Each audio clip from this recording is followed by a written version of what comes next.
Hi. The question of this week is about what is the role of a test team in the fundamental team topologies.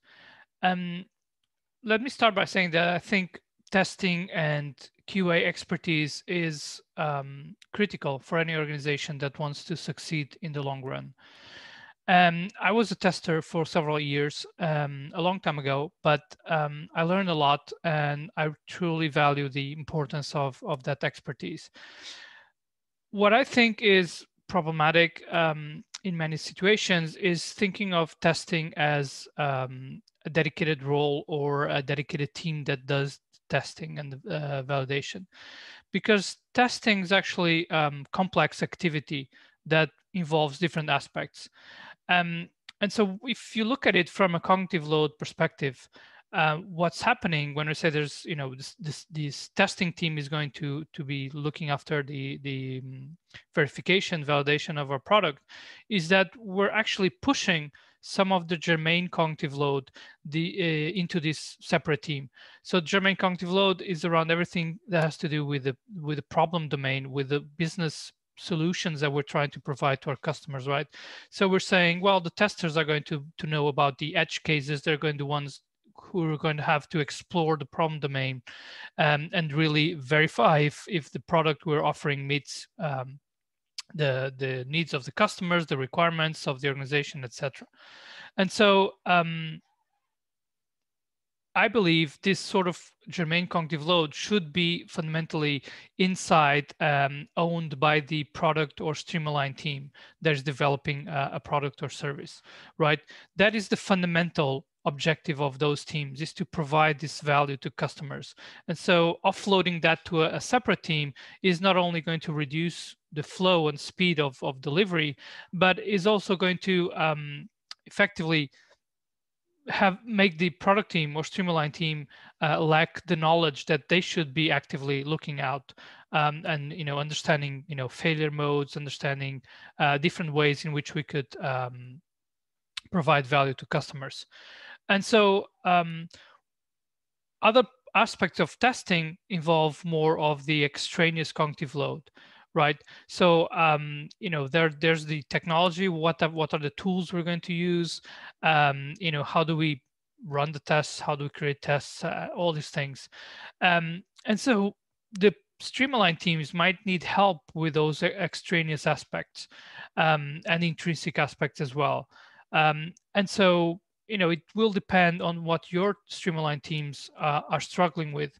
If they have, for example, kind of a knowledge gap around what are good testing practices, how do we deal with flaky tests, for example, or how do we deal with the maintainability of the testware? If it's the tests are often breaking, then they're hard to maintain. How do we address that? Or how do we reduce the test execution time? Or how do we keep the feedback loop in the delivery pipelines from the testing within a reasonable amount of time as we grow the number of tests, right? So all this kind of practices where our Streamline teams might need help from a sort of enabling team that we talk about in the book around testing, in this case, test automation, testing practices, to help the Streamline teams understand better how do we deal with this different aspects. There's also a part which we might have some useful services in a platform that the Streamline teams might use to do the testing. This might be more kind of specific to whatever industry or business domain you're working on. To give you an example, I was working at an organization where we were developing border control and identity verification systems. And so, for example, we created a simple command line tool for testing the face recognition aspects of the system. So this tool, essentially, we had a database of images, of photos, some with good quality, some with poor quality, along different aspects of the face recognition algorithm. And so the tool would simply, get an input of what kind of image was needed for a given test scenario, poor quality, and or there were a number of characteristics that we could specify.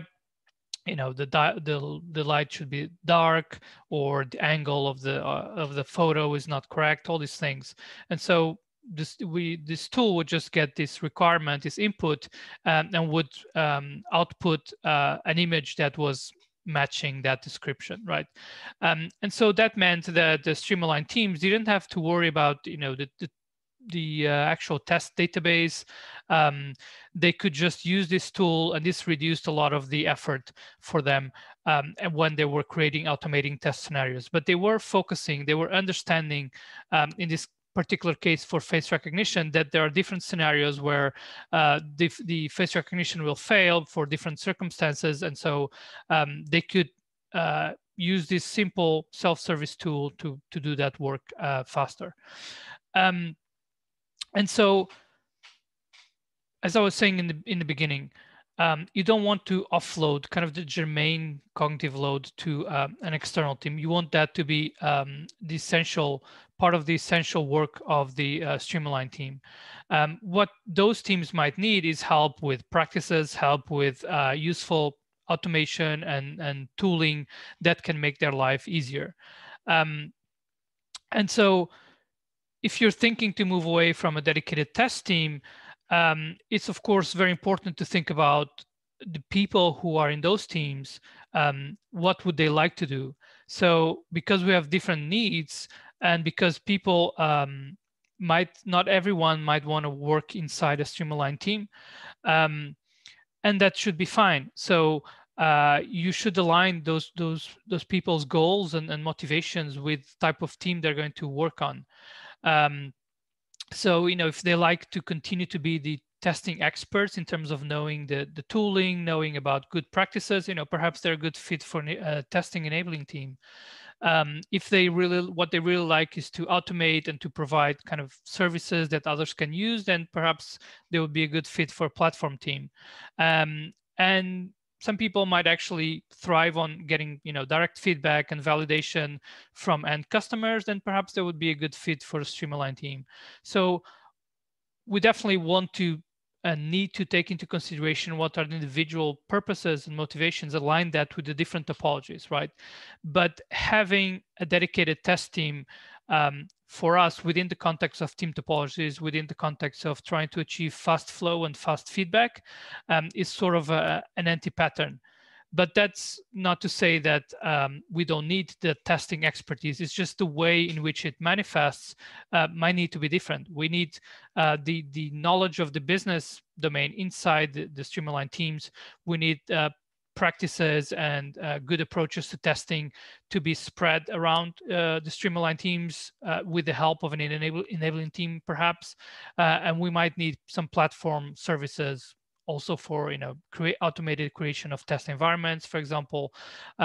All these things that are going to make the life of the Streamlined teams easier when they're doing their testing. So I hope that addresses the question. And essentially, cognitive load is really key to a lot of decisions that we should be making around what kind of teams do we need, what are the gaps in the Streamlined teams, and how do we address them. So we're always thinking about what kind of cognitive load we want to keep in the Streamlined teams, which is more of the germane aspects and intrinsic aspects, and what are the things we want to offload, and that should be focused more on the extraneous cognitive load and not on the germane part. Because another problem with test teams, I've seen this in all the test teams I was part of, is the cognitive load is extremely high because we're asking a single team to know all the different systems or many different systems that the organization is providing.